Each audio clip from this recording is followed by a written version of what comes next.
met sy nooi in die vlei. Die padda wou gaan opsit met sy nooi in die vlei. Die padda wou gaan opsit met sy nooi in die vlei. Maar 'n opsitker kon hy nêrens kry.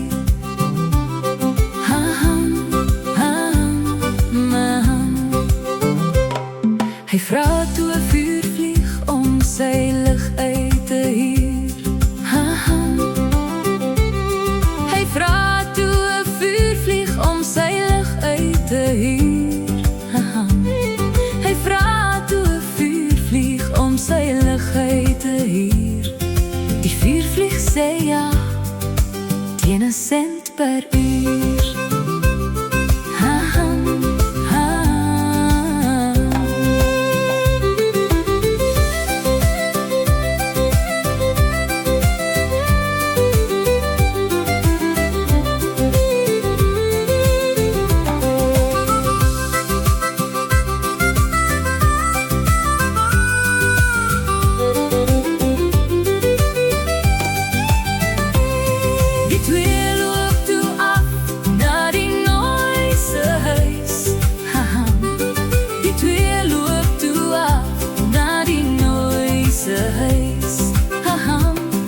Die twee loop toe af na die nooise huis.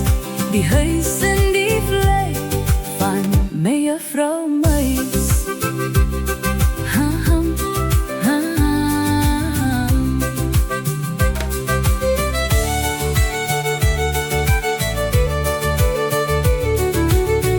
Vuurvlieg se lamp aan sy stert vasgeswys. Hy sou moes opsit saam met padda en sy muis.